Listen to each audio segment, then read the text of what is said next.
নমস্কার বন্ধুরা, লাচ্ছা খাজার রেসিপিতে সবাইকে জানাই স্বাগত। এই লাচ্ছা খাজা দেখতে যেমন অসাধারণ হয়, খেতেও কিন্তু দারুণ সুস্বাদু হয়। তাহলে চলো বন্ধুরা, প্রথম থেকে শেষ পর্যন্ত ভিডিওটার সঙ্গে থাকো, আশা করছি তোমাদের খুবই ভালো লাগবে। তাহলে চলো বন্ধুরা, রেসিপিটা শুরু করি।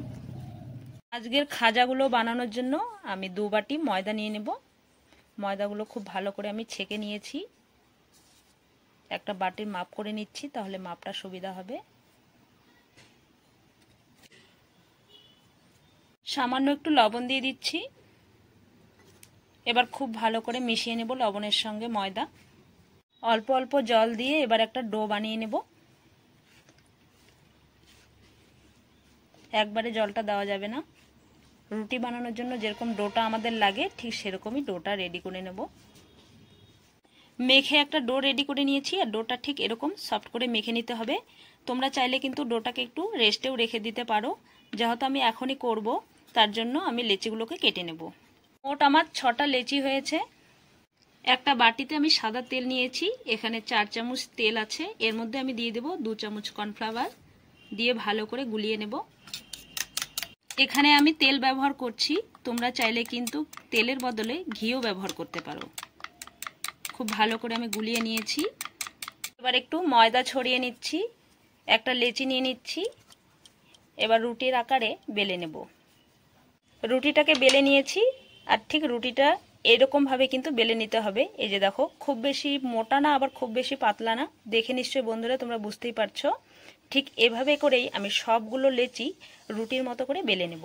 সবগুলো রুটি আমি বেলে নিয়েছি, আর সবগুলো রুটি কিন্তু একই সাইজের হতে হবে। এবার একটা করে রুটি নিয়ে নেব, আর তেল আর কর্নফ্লাওয়ার যে আমি গুলিয়ে রেখেছিলাম অল্প করে মিশ্রণটা নিয়ে নেব, আর এইভাবে সম্পূর্ণ রুটিটার মধ্যে লাগিয়ে নেব। এইভাবে করে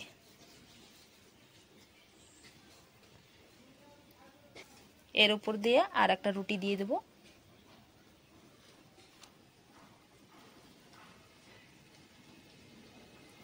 আবার এই রুটিটার উপরে তেল আর কর্নফ্লাওয়ারের মিশ্রণটা এভাবে দিয়ে সম্পূর্ণটা রুটিটার মধ্যে আমি লাগিয়ে নেব। এভাবে পরপর সবগুলো রুটির মধ্যে আমি লেয়ারটা দিয়ে দেব। প্রত্যেকটা রুটি আমি খুব সুন্দর করে এক এক করে লেয়ার দিয়েছি। এবার এক সাইড দিয়ে ধরে এইভাবে মুড়িয়ে দিতে হবে, একটা রোল বানিয়ে নিতে হবে। একটু চেপে চেপে করে নিতে হবে। খুব ভালো করে আমি রোল রেডি করে নিয়েছি, একটা রোলের মতো হয়ে যাবে। এবার আমি একটা ছুরির সাহায্যে পিস পিস করে কেটে নেব।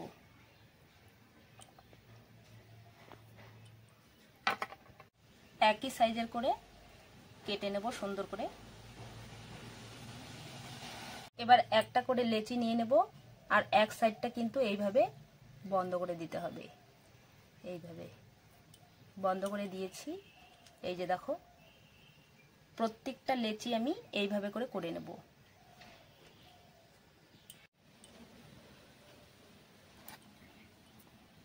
সবগুলো লেচি আমি রেডি করে নিয়েছি, আর দেখো বন্ধুরা কতটা সুন্দর লাগছে দেখতে। এবার আমি একটা করে লেচি নিয়ে নেব, একটু করে এইভাবে করে একটু চাপ দিয়ে বেলে নিতে হবে, খুব বেশি না, একদমই সামান্য। এই যে দেখো, একটা আমার রেডি হয়ে গেল। ঠিক প্রত্যেকটাই আমি এইভাবে বানিয়ে নেব। এই লাচ্ছা খাজাটা খেতে কিন্তু বন্ধুরা ভীষণ ভালো লাগে। নিজের হাতে না করে দেখলে কিন্তু বিশ্বাসই করতে পারবে না। একবার হলেও এই রেসিপিটা ট্রাই করে দেখতে পারো। তো চলো, সবগুলোই আমি এইভাবে একটু করে বেলে নেব। এবার একটা চিনির শিরা তৈরি করে নেব। তার জন্য আমি এখানে হাফ বাটি চিনি দিয়ে দিচ্ছি। 3টে এলাচের মুখ ফাটিয়ে। এবার দিয়ে দিচ্ছি 1 বাটি জল। এবার চিনিটাকে জাল করে শিরাটাকে রেডি করে নিতে হবে। চিনিটাকে ভালো করে জাল করে আমি শিরাটাকে রেডি করে নিয়েছি। এই চিনির শিরার মধ্যে কিন্তু একটার দুটার কোনো কিছুই হবে না, শুধু একটু চিপচিপে ভাব হলেই কিন্তু হয়ে যাবে। এই যে এরকম চিপচিপে ভাব থাকলে নামিয়ে নিতে হবে। এবার আমি নামিয়ে নেব। গ্যাসে একটা কড়াই বসিয়ে দিয়ে তেল দিয়েছি। তেলটা হালকা কুসুম গরম হয়ে এলেই দিয়ে দিতে হবে খাজাগুলোকে। এক এক করে খাজা আমি দিয়ে দেব। আর দেখে নিশ্চয়ই তোমরা বুঝতেই পারছো বন্ধুরা, তেলটা ঠিক কিরকম গরম রাখতে হবে।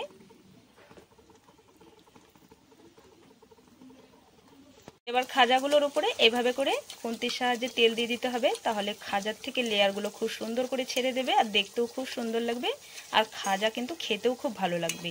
দেখে নিশ্চয়ই তোমরা বুঝতেই পারছো বন্ধুরা যে কত সুন্দর করে লেয়ারগুলো ছাড়ছে।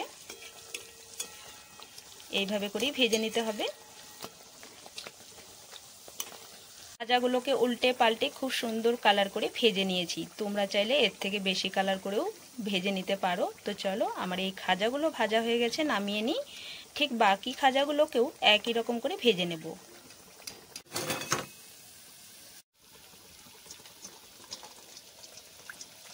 বাকি খাজাগুলোকেও আমি ভেজে নিয়েছি, খুব সুন্দর করে নামিয়ে নিচ্ছি। সবগুলো খাজা আমি ভেজে নিয়েছি। এবার খাজাগুলো কিন্তু ঠান্ডা করে নিতে হবে, আর চিনির শিরাটাকেও কিন্তু ঠান্ডা হতে হবে।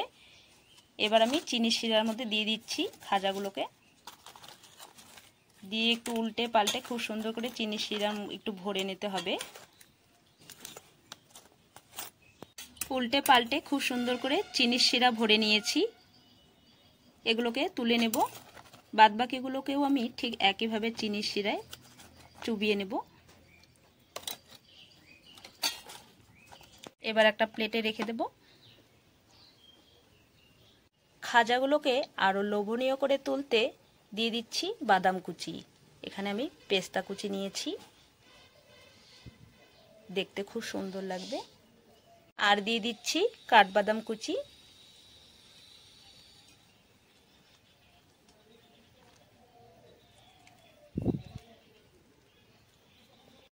বাদাম কুচি দিয়ে সাজানোর পর দেখো বন্ধুরা কতটা লোভনীয় লাগছে দেখতে।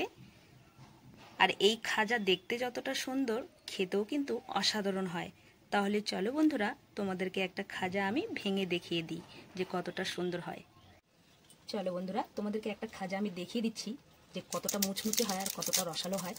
এই দেখো বন্ধুরা, এই দেখো, দেখে নিশ্চয়ই তোমরা বুঝতেই পারছো যে কতটা রসালো হয়। এই দেখো, খেতেও কিন্তু এই খাজা দারুণ লাগে বন্ধুরা। তো বন্ধুরা, আজকের রেসিপি তোমাদের কেমন লেগেছে কমেন্ট করে জানাবে। ভালো লেগে থাকলে লাইক কমেন্ট শেয়ার করে দিবে। চ্যানেলটিতে এখনও নতুন হয়ে থাকলে সাবস্ক্রাইব করে আমার পাশে থাকবে। তবে আজকের মতো ভিডিওটা এখানেই শেষ করছি। আবার দেখা হচ্ছে নতুন রেসিপির সঙ্গে। তোমরা ভালো থেকো, সুস্থ থেকো।